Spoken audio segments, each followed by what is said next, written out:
Bom, pessoal, agora a gente vai falar um pouco sobre a aplicação dessa base teórica que a gente viu nos últimos slides de termodinâmica e mecânica de fluidos na propulsão aeronáutica. A gente vai pegar aquelas equações e derivar a partir delas equações de tração, de consumo, etc. Então, pessoal, agora a gente vai aplicar esse conhecimento básico.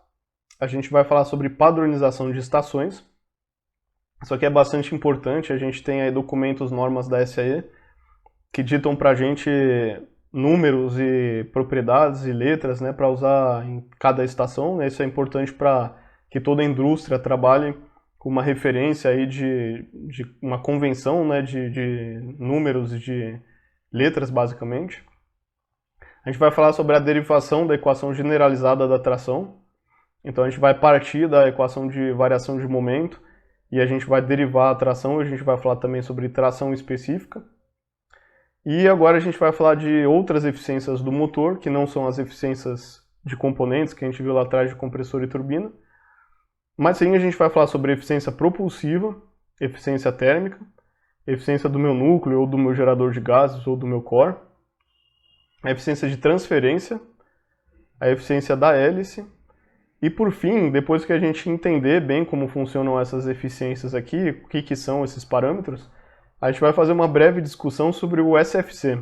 Então o SFC, o Specific Fuel Consumption, é bem comum também as pessoas terem um erro conceitual de relacionar ele com eficiência. E a gente vai ver aqui que tem algumas pegadinhas, tem alguns detalhes que a gente tem que tomar cuidado para evitar de incorrer em erros. Então, pessoal, falando da padronização das estações, que é o nosso primeiro item aqui, né?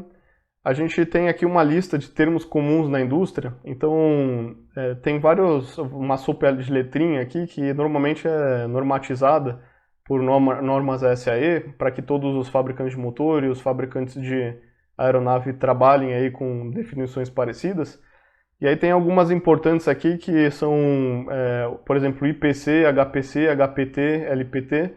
Então sempre que a gente tem o Czinho no final é o compressor e o Tzinho é a turbina. E se eu estou falando de IP, é um Intermediate Pressure, uma pressão intermediária, HP, alta pressão. Então, análogo ao compressor de alta, HPC, High Pressure Compressor, eu tenho minha turbina de alta, minha HPT. Tenho o meu Nozzle Guide Vane, que é meu estator. Eu tenho o meu poder calorífico inferior do combustível, que é o LHV. Minha razão ar combustível, esse F minúsculo. Outro bastante importante, a tração líquida, normalmente é usado o termo FN. A tração bruta é o termo FG. O RAM drag, arrasto de entrada de ar, perda de quantidade de movimento na entrada de ar, é o FRAM. Normalmente, vazão mássica, a gente usa o termo W. Entalpia, H maiúsculo. Potência, o trabalho a gente usa W, WK. E potência a gente usa PW. Então, para a gente evitar a confusão aqui com o mass flow, normalmente, quando a gente calcula o ciclo, a gente usa W para o mass flow. E potência já a gente usa PW ou PWD. Então, como eu comentei, existe essa norma da SAE aqui, a RP755, que ela padroniza, né, o que a gente usa para cada variável. Então, por exemplo, aqui a gente tem a definição da densidade, a gente usa essa letra aqui é ρ, RHO. A gente tem a entropia, como a gente tem usado S, entalpia H, as forças são F. A vazão mássica W, potência PW, enfim, é o que a gente já falou no último slide, aqui é um extrato dessa norma, e essa norma ela padroniza aí para os programas de ciclo de motor, né, os famosos decks de motores, que são programas que têm o cálculo do ciclo de motor. Essa norma é importante porque aí todo mundo trabalha com as mesmas propriedades. Eu trouxe aqui porque na indústria é bem comum a gente usar essas letras aqui. Outro ponto que a SAE normatiza também, aqui a gente tem a RP755D, são as numerações das estações, ou seja, uma padronização das estações. E aí aqui a gente tem o nosso motorzinho turbofan, meu fan, compressor de baixa, compressor de alta, câmara de combustão, turbina de alta e turbina de baixa. Então a gente tem aqui os números de cada estação específica aqui. Então, por exemplo, na minha entrada do meu fan, eu tenho a estação 11 do meu fluido que vai para o meu duto de bypass, a estação 1 do meu fluido que vai entrar no meu gerador de gases.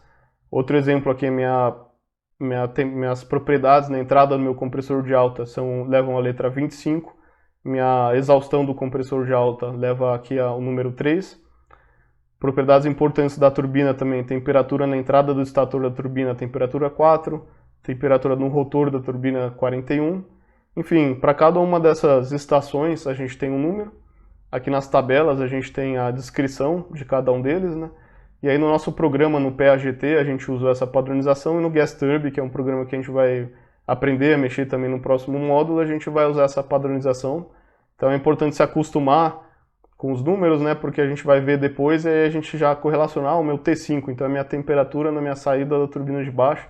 É bom ter isso bem decoradinho aí na cabeça.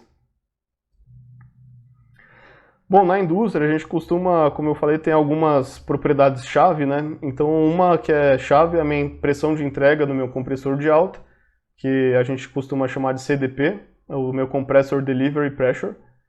Eu tenho a minha temperatura na entrada da turbina, que é o T4, se eu estou falando da temperatura da entrada do estator, ou T41, se é a temperatura na entrada do rotor. A gente no próximo módulo vai ver que tem uma diferença importante entre essas duas propriedades. Então os termos aí bem comuns, o TET, né, o Turbine Entry Temperature, ou TIT, Turbine Inlet Temperature, ou RIT, que é o Rotor Inlet Temperature. Aqui é legal porque ele especifica que aqui a gente está falando do rotor e não do estator. E por fim o SOT, que é o Stator Outlet Temperature. Então é bem comum a gente ver esses termos e aí o desafio...